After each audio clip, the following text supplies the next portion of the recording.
إن الحمد لله نحمده ونستعينه ونستغفره ونعوذ بالله من شرور أنفسنا ومن سيئات أعمالنا من يهده الله فلا مضل له ومن يضلله فلا هادي له وأشهد أن لا إله إلا الله وأشهد أن محمدًا عبده ورسوله أما بعد أعوذ بالله من الشيطان الرجيم بسم الله الرحمن الرحيم يا أيها الذين آمنوا اتقوا الله حق تقاته ولا تموتن إلا وأنتم مسلمون يا أيها الناس اتقوا ربكم الذي خلقكم من نفس واحدة وخلق منها زوجها وبث منهما رجالا كثيرا ونساء واتقوا الله الذي تساءلون به والأرحام إن الله كان عليكم رقيبا يا أيها الذين آمنوا اتقوا الله وقولوا قولا سديدا يصلح لكم أعمالكم ويغفر لكم ذنوبكم ومن يطع الله ورسوله فقد فاز فوزا عظيما فإن أصدق الحديث كتاب الله وخير الهدي هدي محمد صلى الله عليه وسلم وشر الأمور محدثاتها وكل محدثة بدعة وكل بدعة ضلالة وكل ضلالة في النار قال الله تبارك وتعالى في كلامه المجيد والفرقان الحميد بسم الله الرحمن الرحيم إنا أرسلناك شاهدا ومبشرا ونذيرا لتؤمنوا بالله ورسوله وتعزروه وتوقروه وتسبحوه بكرة وأصيلا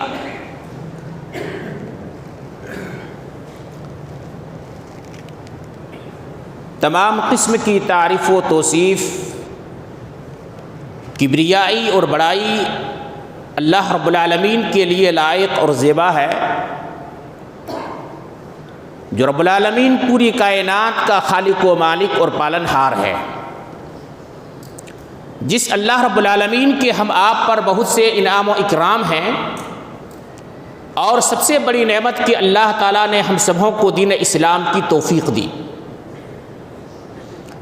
بعدہ درود و سلام نازل ہو اللہ تعالیٰ کے بھیجے ہوئے تمام انبیاء و رسول پر، خصوصاً آخری نبی جناب محمد رسول اللہ صلی اللہ علیہ وسلم پر، جنہیں اللہ تعالیٰ نے پوری کائنات کا، پوری دنیا کا امام و رسول بنا کر کے مبعوث فرمایا، جن پر اللہ تعالیٰ نے قیامت تک آنے والی نسلوں کے لیے ہدایت کا ذریعہ قرآن مجید جیسی کتاب کو نازل فرمایا، جن پر اللہ تعالیٰ نے اپنی نعمت کو دین اسلام کی شکل میں پورا کیا۔ سامعین اعظام، میں نے قرآن مجید کے سورہ فتح کی 2 آیتیں آپ لوگوں کے سامنے پڑھی ہے، اور انہی آیت کریمہ کی روشنی میں انشاءاللہ العزیز کتاب و سنت کی روشنی میں کچھ باتیں پیش کرنے کی کوشش کروں گا۔ رب العالمین مجھے حق بات کہنے اور ہم سبوں کو عمل پیرا ہونے کی توفیق عطا فرمائے۔ سامعین اعظام، ہم آپ اس بات کو جانتے ہیں کہ یہ دین اسلام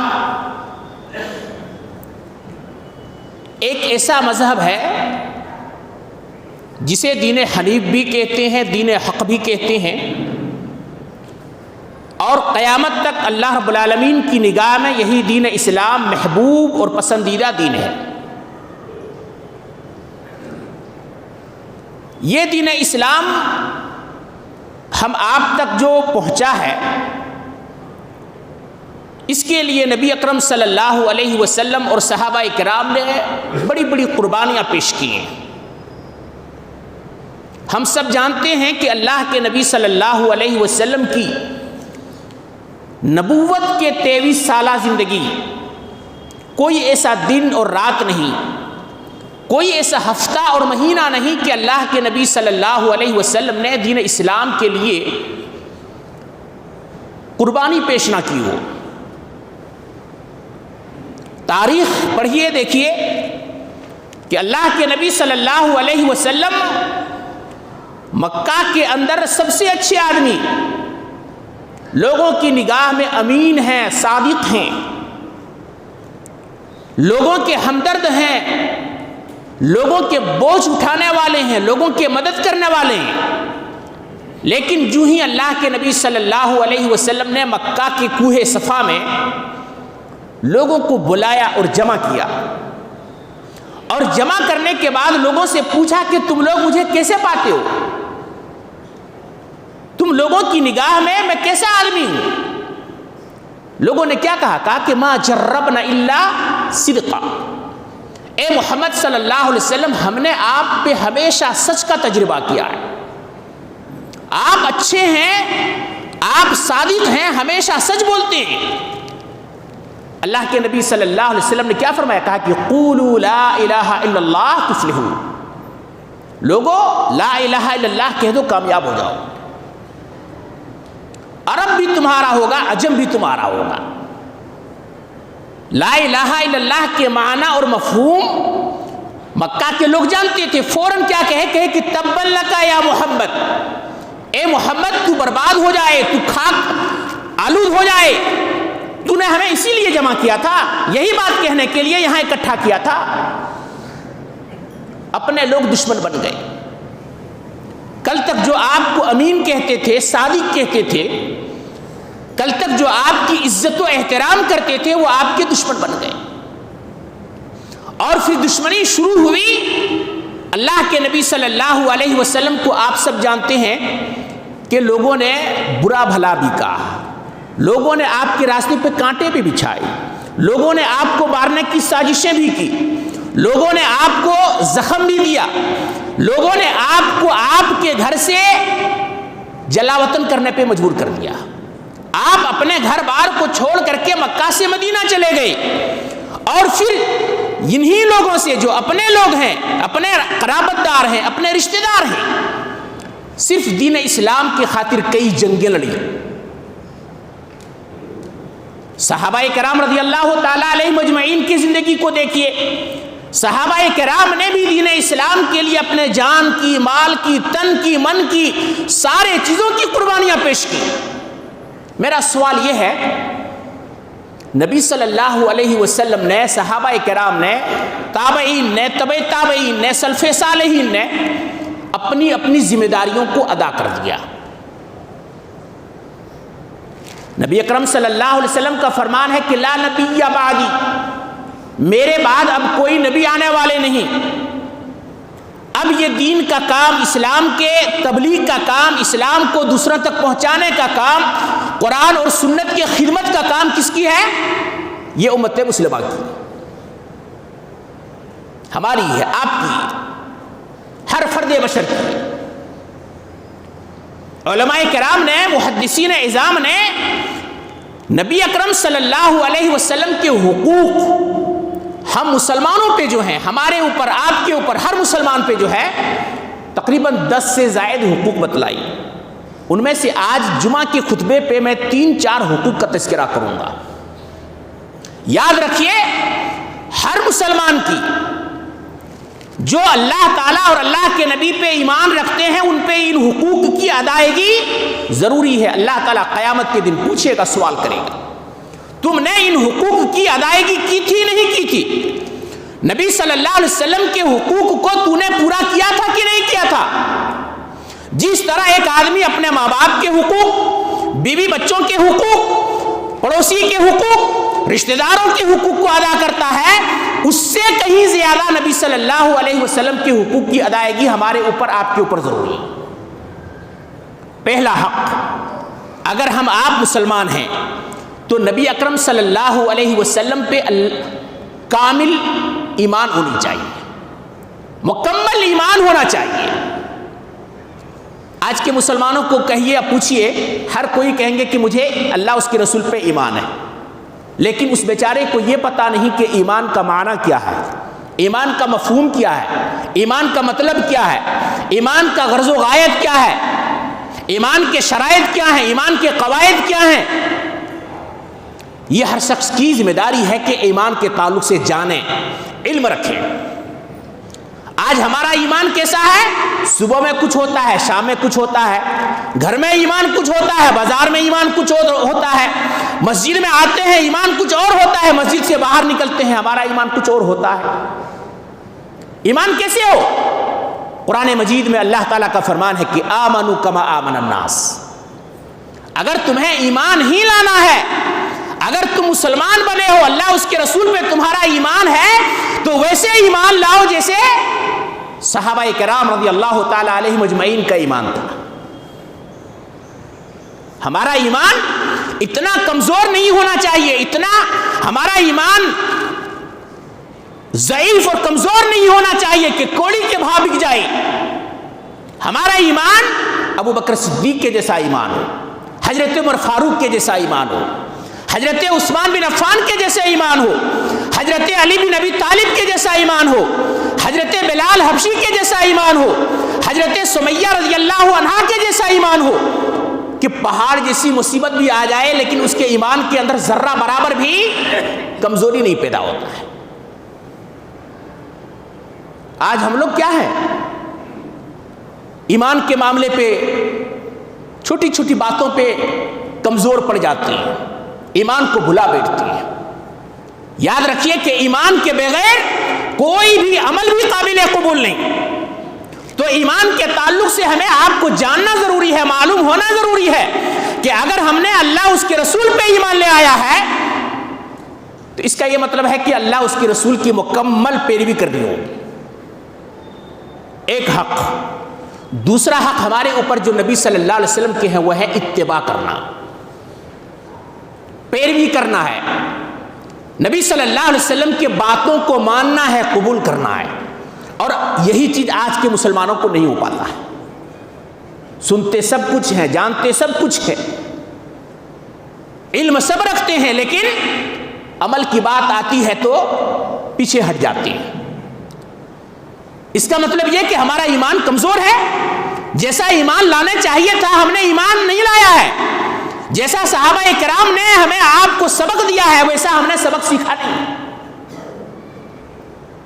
نبی اکرم صلی اللہ علیہ وسلم کا فرمان ہے، صحیح بخاری کی روایت، اللہ کے نبی صلی اللہ علیہ وسلم فرماتے ہیں کہ کل امتی یدخلون الجنہ الا من ابا، میری امت کا ہر آدمی جنت میں داخل ہوگا، سب آدمی جنتی ہیں سوائے اس کے جو جنت میں جانے سے انکار کریں۔ دنیا میں ایسا کوئی ہے جنت نہ جانا چاہتا ہو، جنت میں داخل ہونے سے انکار کرتا ہو؟ صحابہ کرام نے کہا کہ ومن یابا یا رسول اللہ، اے نبی صلی اللہ علیہ وسلم بھلا جنت میں جانے سے کون انکار کر سکتا ہے؟ جنت ہی میں جانے کے لیے نمازیں پڑھتے ہیں، روزہ رکھتے ہیں، زکوٰۃ دیتے ہیں، صدقہ و خیرات کرتے ہیں، حج کرتے ہیں، عمرہ کرتے ہیں، نیکی کے سارے کام اسی لیے کرتے ہیں، بھلا کون جنت میں جانے سے انکار کرے گا؟ اللہ کے نبی صلی اللہ علیہ وسلم نے کیا فرمایا؟ کہا کہ ومن اطاعنی دخل الجنہ، جس نے میری پیروی کی، میری اطاعت کی، میرے راستے پہ چلا، میری باتوں کو مانا، میرے بتائے ہوئے طور و طریقے کو اپنایا، وہ جنت میں داخل ہوگا۔ ومن عصانی، جس نے میری نافرمانی کی، میرے راستے سے انحراف کیا، میرے راستے پہ نہیں چلا، اپنے خواہشات کی پیروی کی، وہ زبان سے نہیں کہہ رہا لیکن عمل سے ثابت کر رہا ہے کہ اسے جنت نہیں چاہیے۔ میں لوگوں سے کہتا ہوں، پوچھتا ہوں، قیامت کے دن اللہ رب العالمین ایمان اور عمل کی بنیاد پہ جنت عطا فرمائے گا۔ ہمارے کاغذات کے اندر جو نام ہوتے ہیں وہ دیکھے گا نہیں اللہ تعالیٰ، آپ کے آدھار کارڈ میں کیا ہے، پین کارڈ میں کیا ہے، یہ سب نہیں دیکھے گا اللہ۔ کیا دیکھے گا؟ ایمان اور عمل کو دیکھے گا۔ سوال یہ پیدا ہوتا ہے کہ ہم آپ کیسے مسلمان ہیں؟ ایک بات کے تعلق سے ہم آپ جانتے بھی ہیں، علماء کرام سے بار بار بھی سنتے ہیں، قرآن میں پڑھتے ہیں، حدیث میں پڑھتے ہیں، سنتے ہیں، لیکن عمل نہیں کرتے. صحابہ کرام رضی اللہ تعالیٰ علیہ مجمعین کی زندگی کو دیکھیے. آپ نے کبھی کسی عالم سے سنا ہے, آپ کبھی کہیں پڑھے ہیں کہ نبی صلی اللہ علیہ وسلم نے کسی بات کا حکم دیا ہو اور صحابہ کرام نے اس بات کو نہ کیا ہو؟ میرے خیال سے نہیں پڑھے ہوں گے. میرے علم کی حد تک کبھی ایسا پیش نہیں آیا ہے کہ نبی نے حکم دیا اور صحابہ کرام نے نہ کیا ہو. صحیح مسلم کی ایک روایت ہے, حضرت انس بن مالک رضی اللہ تعالیٰ عنہ کہتے ہیں کہ مدینے کے اندر لوگ شراب پیتے تھے, شراب کے عادی تھے. اسلام کے شروع میں ابھی اسلام نے شراب کو حرام نہیں کیا تھا. شراب کے حرمت کی آیت نازل ہوئی. حضرت انس بن مالک کہتے ہیں میں حضرت ابو طلحہ رضی اللہ تعالیٰ عنہ کے گھر میں لوگوں کو بیٹھے شراب پلا رہا تھا. لوگوں کی محفل لگی ہوئی ہے, حضرت ابو طلحہ بڑے سردار آدمی ہیں, وہ بھی بیٹھے ہوئے ہیں. اتنے میں گلی کے اندر ایک آدمی آواز دیتے ہیں کہ حرمت الخمر, شراب حرام کر دی گئی. اللہ تعالیٰ نے شراب سے روک دیا ہے, منع کر دیا ہے. قرآن کے اندر وحی نازل ہو گئی ہے, حرمت الخمر. حضرت انس کہتے ہیں کہ جیسے ہی میں نے یہ بات سنی, میں اندر گیا. حضرت ابو طلحہ اور صحابہ کرام جو بیٹھے تھے ان لوگوں سے میں نے کہا کہ خبر ملی؟ ان لوگوں نے پوچھا کیسی خبر؟ کہا کہ حرمت الخمر, شراب حرام کر دی گئی. اللہ اکبر. غور کیجئے, شراب پینے کے لیے محفل لگی ہوئی ہے, لوگ بیٹھے پی رہے ہیں, شراب گلاس کے اندر اڈیلا جا رہا ہے. حرمت الخمر کی آیت نازل ہو گئی, شراب حرام کر دی گئی. حضرت انس کہتے ہیں کہ اللہ کی قسم, حضرت ابو طلحہ نے کہا, بیٹھے صحابہ کرام نے کہا, کیا کہا کہ احرق هذه الکلال یا انس, شراب حرام کر دی گئی ہے, اللہ نے روک دیا ہے, منع کر دیا ہے. اے انس, شراب کے ان مٹکوں کو, ان گھڑوں کو اٹھاؤ اور لے جا کر کے نالے کے اندر, موہری کے اندر بہا دو. آج ہم لوگ کیا کرتے ہیں؟ آج سے نہیں, اچھا کل سے چھوڑیں گے, بہانہ مارتے ہیں. دعا کیجئے مولوی صاحب, انشاءاللہ چھوڑ دیں گے. ارے حرام, آپ کو پتا چل گیا ہے کہ یہ کام حرام ہے, یہ چیز حرام ہے, اس کا کھانا حرام ہے, اب کس چیز کا انتظار ہے؟ صحابہ کرام نے کہا کہ احرق هذه الکلال, اے انس شراب کے ان مٹکوں کو بہا دو. کسی صحابی نے تکرار نہیں کی, حجت نہیں کی, بحث نہیں کی. مفسرین لکھتے ہیں کہ شراب مدینے کے ہر گھر پہ تیار ہوتا تھا, ہر گھر پہ بنایا جاتا تھا. شراب کے عادی ہر کوئی تھے. اللہ کی قسم, مدینے کے اندر اس روز شراب اتنا بہایا گیا, اتنا بہایا گیا, ایسا معلوم پڑتا تھا کہ مدینے کے اندر بارش کا پانی بہ رہا ہے, حالانکہ کوئی بارش نہیں. ایک نہیں, سینکڑوں ایسی مثالیں ہیں. یہ اسے اتباع کہتے ہیں, اسے پیروی کہتے ہیں. ایک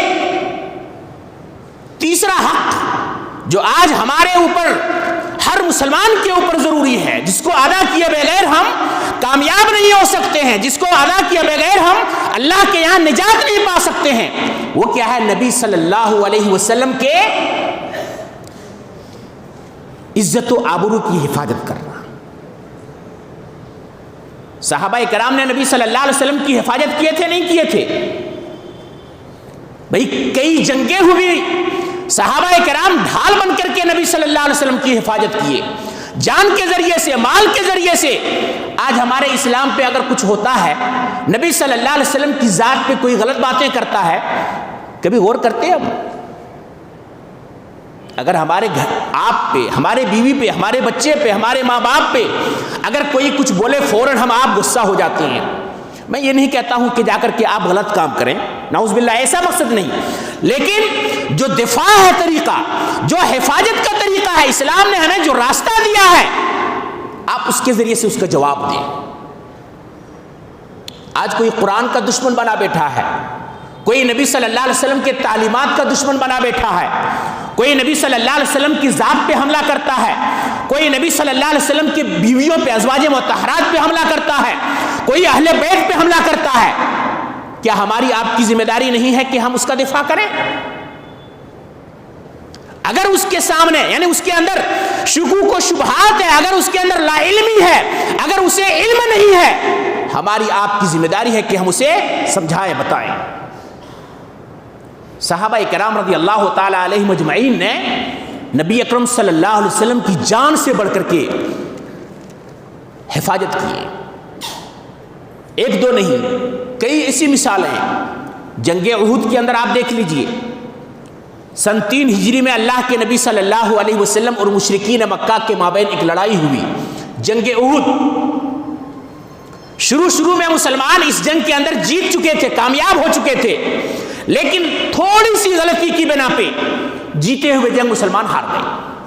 میں تفصیل پہ نہیں جا کر کے بتلاتا ہوں کہ جب مسلمان پہ کفار نے چوطرفہ حملہ کر دیا، مسلمان بکھلا گئے۔ کچھ مسلمان احد پہاڑی پہ چڑھ گئے، کچھ مسلمان مدینہ چلے گئے، کچھ مسلمان ہتھیار لے کر کے بیٹھ گئے۔ نبی اکرم صلی اللہ علیہ وسلم کے پاس صرف 9 صحابی تھے۔ صحیح مسلم کے اندر روایت ہے کہ 9 صحابی، اور 9 صحابی میں 2 صحابی مکی ہیں، مہاجر ہیں، 7 مدنی صحابی ہیں، انصاری ہیں، اور نبی صلی اللہ علیہ وسلم پہ چاروں طرف سے حملہ ہے۔ سینکڑوں کی تعداد میں دشمن ہتھیاروں سے لیس ہو کر کے نبی صلی اللہ علیہ وسلم کو قتل کرنا چاہ رہے ہیں۔ اللہ اکبر۔ نبی اکرم صلی اللہ علیہ وسلم ایسے موقع پہ صحابہ کرام سے کہتے ہیں کہ اے میرے صحابی، اے میرے ساتھی، تم لوگ دیکھ رہے ہو معاملہ کیا ہے، تم لوگ دیکھ رہے ہو آج اگر تمہارا نبی قتل کر دیا گیا، آج اگر تمہارا نبی مارا گیا، سوچ لو کہ یہ اسلام ختم ہو جائے۔ من یردہم عنا، من یردہم عنا وہو رفیقی فی الجنہ۔ اے میرے صحابی بتاؤ، آج کون تم میں سے اپنے نبی کی حفاظت کرے گا، اپنے نبی کی دفاع کرے گا؟ جو آج اپنے نبی کی دفاع کرے گا، جو آج اپنے نبی کو بچائے گا، میں اسے وعدہ کرتا ہوں جنت میں وہ میرے ساتھ ایسے رہیں گے، وہو رفیقی فی الجنہ، میرے ساتھ ایسے رہیں گے۔ کہتے ہیں ایک انصاری صحابی آگے بڑھے اور کہنے لگے کہ نبی صلی اللہ علیہ وسلم میں دفاع کروں گا۔ اکیلے وہ انصاری صحابی لڑتے لڑتے شہید ہو گئے۔ نبی صلی اللہ علیہ وسلم دوبارہ آواز دیتے ہیں کہ من یردہم عنا، اب کی بار کون میری دفاع کرے گا؟ میں اسے بھی ضمانت دیتا ہوں کہ وہ بھی میرے ساتھ جنت میں رہیں گے۔ دوسرے انصاری صحابی آگے بڑھے، وہ بھی نبی صلی اللہ علیہ وسلم کی دفاع میں لڑتے لڑتے شہید ہو گئے۔ تیسرے بڑھے وہ بھی شہید، چوتھے بڑھے وہ بھی شہید، ایک ایک کر کے 7 انصاری صحابی اللہ کی راہ میں شہید ہو جاتے ہیں۔ آخر کیا ایمان ہے یہ؟ جنت کی کیسی لالچ، جنت کی کیسی تڑپ، جنت کے اندر نبی صلی اللہ علیہ وسلم کی صحبت کی کیسی خواہش۔ سوچئے، بیوی بیوہ ہو رہی ہے، کوئی پرواہ نہیں، بچے یتیم ہو رہے ہیں، کوئی فکر نہیں، دنیا اجڑ رہی ہے، کوئی مطلب نہیں، بس آخرت کامیاب ہو جائے، یہی مقصود ہے ہمارا ایمان ایسا۔ آج نبی صلی اللہ علیہ وسلم کو جنگ بدر کے موقع پہ مشرکین مکہ سے لڑنے کی جب نوبت آ گئی تو نبی صلی اللہ علیہ وسلم نے بیٹھے ہوئے صحابہ کرام سے مشورہ طلب کیا۔ جنگ بدر کے اندر غور کیجئے کہ نبی صلی اللہ علیہ وسلم مدینہ سے جہاد کرنے کے لیے نہیں گئے تھے، لڑنے کے لیے نہیں گئے تھے۔ ابو سفیان بن حرب ملک شام سے ایک تجارتی قافلہ لے کر کے جا رہا تھا، اسی قافلے کو پکڑنا تھا، گرفتار کرنا تھا۔ تعداد کتنے ہیں مسلمانوں کی؟ 310، 12، 13۔ مشرکین 1000 کے لاؤ لشکر ساز و سامان اور ہتھیار کے ساتھ آ گئی۔ سفیان بن حرب نکل کر کے مکہ چلا گیا، لیکن ابو جہل 1000 کا لشکر لے کر کے بدر پہ آ گئے۔ لڑائی کی نوبت آ پڑی۔ مسلمانوں کا مزاج نہیں ہے لڑنے کا، ہتھیار نہیں ہے، سامان نہیں ہے۔ نبی صلی اللہ علیہ وسلم بیٹھے ہوئے صحابہ کرام سے یہ مشورہ طلب کرتے ہیں، بتاؤ کیا کرنا ہے؟ لڑی جائے یا مدینہ چلی جائے. مکہ سے جو ہجرت کر کے مدینہ آئے تھے وہ صحابہ کرام کہتے ہیں نبی صلی اللہ علیہ وسلم آگے بڑھتے ہیں, لڑتے ہیں, جہاد کرتے ہیں, جو ہوگا دیکھا جائے گا. نبی صلی اللہ علیہ وسلم پھر دوبارہ پوچھتے ہیں مشورہ دو بھائی کیا کرنا ہے. پھر ایک اور مہاجر اٹھتے ہیں, کہتے ہیں اللہ کے نبی صلی اللہ علیہ وسلم بسم اللہ کیجئے, لڑتے ہیں, جہاد کرتے ہیں. ایک بار دو بار بار بار مہاجرین کھڑے ہوتے ہیں. نبی صلی اللہ علیہ وسلم نے جب بار بار یہی سوال کیا تو حضرت سعد بن معاذ رضی اللہ تعالیٰ عنہ کھڑے ہوئے. انصار میں سے تھے, مدینے میں سے تھے. سر نیچے گاڑ کر کے کہتے ہیں کہ نبی صلی اللہ علیہ وسلم لگتا ہے آپ کا اشارہ ہم لوگوں کی طرف ہے, ہم مدینے والوں کی طرف ہے. نبی صلی اللہ علیہ وسلم نے فرمایا کہ ہاں میرا اشارہ تم لوگوں کی طرف ہے, اس لیے کہ تعداد میں تم ہی لوگ زیادہ ہو, بھار تمہارے اوپر زیادہ پڑنے والی ہے, لڑائی تمہیں ہی کرنی ہے. اللہ اکبر. اللہ کے نبی صلی اللہ علیہ وسلم کو جواب دیا حضرت سعد بن معاذ نے. سنیے نوجوانوں, کہتے ہیں اے اللہ کے نبی صلی اللہ علیہ وسلم سنیے, ہم نے آپ پہ ایمان لایا ہے, ہم نے آپ کی حفاظت کا ذمہ لیا ہے, اللہ کی قسم ہمارے یہ مال ہے. اے نبی صلی اللہ علیہ وسلم آپ کو ہمارے مالوں میں سے جو اچھا لگے لے لیجئے, اللہ کی قسم ہمارے دل پہ ذرہ بھی خرچ نہیں ہوگی. جو مال آپ لے لیں گے وہ ہماری نگاہ میں محبوب ہوگا, اور جس مال کو چھوڑ دیں گے وہ محبوب نہیں ہوگا. اے نبی صلی اللہ علیہ وسلم یہ انصار کے نوجوان ہیں, یہ لڑنا جانتے ہیں, یہ جہاد کرنا جانتے ہیں. حکم دیجئے سمندر پہ کود جائیں گے, ایک بار نہیں کہیں گے کہ آپ نے کودنے کا حکم کیوں دیا. نبی اکرم صلی اللہ علیہ وسلم کا چہرہ کھل اٹھا, بسم اللہ کر کے جہاد کیے. کیا ہوا بدر کے میدان میں؟ مسلمانوں کو کامیابی ملی نہیں ملی؟ جانتے ہیں دشمن اسلام اس امت کا فرعون ابو جہل کے تعلق سے دو معصوم بچے آتے ہیں, کہتے ہیں کہ اے عبد الرحمن بن عوف چچا, ابو جہل کون ہے؟ حضرت عبد الرحمن بن عوف کہتے ہیں ان بچوں کی بچپن کی بنا پہ, لڑکپن کی بنا پہ میں نے تعجب کیا, پوچھا بیٹے کیا کرو گے؟ کہا کہ میں نے ماں سے سنا ہے, اپنی امی جان سے سنا ہے کہ وہ دشمن اسلام ہمارے نبی صلی اللہ علیہ وسلم کو گالیاں دیتا ہے, برا بھلا کہتا ہے. کہا کہ دیکھ لو گے کیا کرو گے؟ کہا کہ اللہ کی قسم یا تو وہ زندہ رہیں گے یا ہم زندہ رہیں گے. تھوڑی دیر میں حضرت عبد الرحمن کہتے ہیں کہ میری نگاہ ابو جہل پہ پڑی. میں نے کہا بھتیجو دیکھو تمہارا شکار ہوا ہے. حضرت عبد الرحمن کہتے ہیں کہ وہ دونوں بچے بجلی کے مانند ایسے بہادری کے ساتھ جھپکے لپکے اور آنن فانن ابو جہل کے پاس پہنچے. دیکھا کہ تھوڑی دیر میں ابو جہل کو گھوڑے سے اتار کر کے مار رہا ہے. 14 سال کا 15 سال کا لڑکا جن کی مونچھیں نہیں آئی ہوئی ہیں, سوچئے. کہتے ہیں کہ وہ دونوں بچوں نے دشمن اسلام اس امت کے فرعون کو گھوڑے سے اتارا اور اتار کر کے زمین پہ لٹا کر کے اس پہ وار کر مار دیا. نبی صلی اللہ علیہ وسلم کے پاس تلواریں لے کر کے آئے, کہا کہ میں نے مارا ہے, میرے خون سے دیکھیے تلوار سے خون ٹپک رہا ہے. دوسرا کہتا ہے کہ میں نے مارا ہے, دیکھیے میرے بھی تلوار سے خون ٹپک رہا ہے. کہاں ہیں آج کے نوجوان؟ دین کا کوئی فکر نہیں, قرآن و سنت کی کوئی پرواہ نہیں. تو یہ آج کے مسلمانوں کی ذمہ داری ہے, یہ اسلام کا دفاع ہمیں کرنی ہے. ایک آخری حدیث جو دین اسلام کے دفاع کے تعلق سے ہے, ہمارے اوپر جو ایک حق بنتا ہے وہ کیا ہے؟ دین اسلام کا دفاع کرنا, قرآن و سنت کی حفاظت کرنا, قرآن و سنت کو نہ جاننے والوں تک پہنچانا, قرآن و سنت کے علم کو عام کرنا, یہ ہر مسلمان کی ذمہ داری ہے. مت سوچئے گا کہ میں عالم نہیں ہوں تو میری ذمہ داری نہیں, ہر شخص کی ذمہ داری ہے. قیامت کے دن اللہ پوچھے گا, سوال کرے گا, ارے تو تقریریں سنتا تھا, تو علم رکھتا تھا, تو مسجدیں جاتا تھا, تمہارے پاس قرآن و حدیث کی علم تھی, تو نے میرے لیے کیا کیا, دین اسلام کے لیے کیا کیا, میرے دین کے لیے کیا کیا؟ اللہ تعالیٰ پوچھے گا, سوال کرے گا. نبی اکرم صلی اللہ علیہ وسلم کے پاس ایک صحابی, کچھ لوگ آئے اور کہنے لگے کہ اللہ کے نبی صلی اللہ علیہ وسلم, ہمارے گاؤں میں, ہمارے محلے میں اسلام کا چرچا ہے, لوگ قرآن اور سنت کو سیکھنا چاہتے ہیں, علم حاصل کرنا چاہتے ہیں, قرآن و سنت کی معلومات کرنا چاہتے ہیں، آپ کچھ صحابہ کرام کو ہمارے یہاں بھیج دیجیے۔ اللہ کے نبی صلی اللہ علیہ وسلم چاہتے تو ہمیشہ یہی تھے، اسلام کیسے آگے بڑھے، اسلام کیسے ترقی کرے، اسلام کیسے فروغ پائے، اسلام کیسے عام ہو۔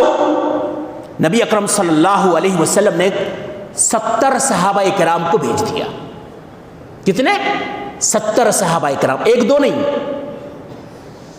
یہ حدیث بھی صحیح مسلم کے اندر روایت ہے۔ حضرت انس رضی اللہ تعالیٰ عنہ اس حدیث کے راوی ہیں، کہتے ہیں کہ 70 صحابہ کرام مدینے کے ایسے تھے جو عالم تھے، حافظ تھے، قرآن کے قاری تھے، مسجد نبوی کے اندر ہمیشہ قرآن پڑھنے والے، پڑھانے والے تھے۔ یہ رات میں قرآن کی تلاوت کرنے والے تھے، تہجد پڑھنے والے تھے۔ یہ دن میں یہ صحابہ کرام جنگل جاتے تھے، لکڑیاں چن کر کے بازار میں بیچتے تھے، جو پیسہ ملتا تھا غریب صحابہ کو، مسکین صحابہ کو کھانے پینے کا انتظام کرتے تھے۔ کہتے ہیں کہ یہ 70 صحابہ کرام دین اسلام کو سکھانے کے لیے جا رہے تھے۔ راستے میں سنسان جگہ لے جا کر کے یہ 70 صحابہ کرام کو گھیر کر کے قتل کرنا شروع کر دیا۔ ایک دو کی بات نہیں ہے، فضلاء صحابہ میں سے ہیں، علماء صحابہ میں سے ہیں، قراء صحابہ میں سے ہیں۔ آج کے زمانے کے جیسا نہیں کہ چاروں طرف مسلمان پھیلے ہوئے، نہیں۔ مورخین لکھتے ہیں کہ 3000 کی تعداد صرف مسلمانوں کی، مدینے میں 3000 کی تعداد مسلمانوں کی، اس میں بڑے بھی ہیں، بوڑھے بھی ہیں، بچے بھی ہیں، عورتیں بھی ہیں۔ اور ابھی جنگ احد کے اندر 70 مسلمان شہید ہوئے ہیں، ابھی ان کا زخم تازہ ہے۔ یہ 70 صحابہ کرام کو بغیر قصور کے، بغیر کسی جرم کے قتل کر دیے۔ حضرت انس کہتے ہیں میرے خالو بھی تھے، حضرت حرام رضی اللہ تعالیٰ عنہ۔ حضرت حرام رضی اللہ تعالیٰ عنہ کے پیچھے سے ایک دشمن آیا اور اس دشمن نے کیا کیا، گردن کے نیچے اتنا زور کا نیزہ مارا، آر پار ہو گیا، سامنے نکل گیا۔ حضرت حرام کیا کہتے ہیں، فزت و برب الکعبہ، کعبہ کے رب کی قسم، اللہ کی قسم میں کامیاب ہو گیا۔ اللہ تعالیٰ نے زندگی دی تھی، اللہ رب العالمین نے زندگی کے اندر ساری نعمتیں دی تھی، یہ زندگی اللہ رب العالمین کے لیے وقف ہو گیا، قربان ہو گیا۔ کہتے ہیں نا ہم لوگ قرآن مجید کے اندر کہ ان صلاتی و نسکی و محیای و مماتی للہ رب العالمین، کہ میری نماز، میری قربانی، میرا جینا، میرا مرنا سب اللہ رب العالمین کے لیے۔ اگر مومن ہے تو یہی ہونا چاہیے۔ سامعین اعظام، یہ 4 حقوق جو میں نے پیش کیے ہیں اسلام کے اندر اہم ہیں، کئی اور حقوق ہیں جو کرنا ہے ہمیں، لیکن اس کے بغیر ادا کیے ہوئے ہم قیامت کے دن اللہ کے یہاں بچ نہیں سکتے ہیں، کامیاب نہیں ہو سکتے ہیں۔ اللہ تعالیٰ سے دعا ہے اللہ تبارک و تعالیٰ ہم سبوں کو ان حقوق کی پاسداری کرنے کی توفیق عطا فرمائے۔ اللہ تبارک و تعالیٰ ہم سبوں کو قرآن و سنت کو عام کرنے والا بنائے۔ اللہ تعالیٰ ہم سارے کے سارے مسلمانوں کو نبی صلی اللہ علیہ وسلم کی کامل اتباع کرنے کی توفیق عطا فرمائے۔ اللہ تبارک و تعالیٰ ہم سبوں کو دین اسلام کا خادم بنائے۔ اللہ تبارک و تعالیٰ ہمارے اندر جو کوتاہیاں ہیں، غلطیاں ہیں، معاف فرمائے، اور اللہ تعالیٰ ہم سبوں کو صراط مستقیم پہ چلنے کی توفیق عطا فرمائے، آمین۔ وآخر دعوانا ان الحمد للہ رب العالمین۔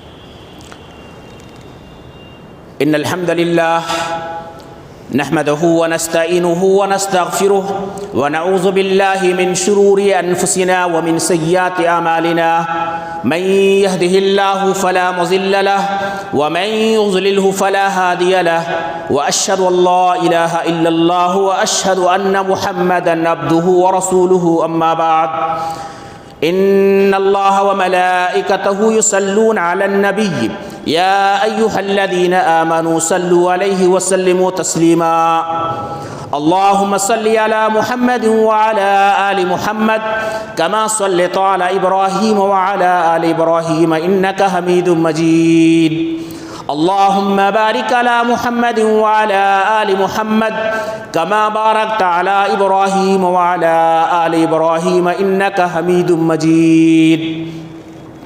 عباد اللہ رحمکم اللہ ان اللہ یامر بالعدل والإحسان وإیتاء ذی القربى وینہی عن الفحشاء والمنکر والبغی یعظکم لعلکم تذکرون اذکروا اللہ یذکرکم وادعوہ یستجب لکم ولذکر اللہ تعالی اولی واعظم واتم واکبر.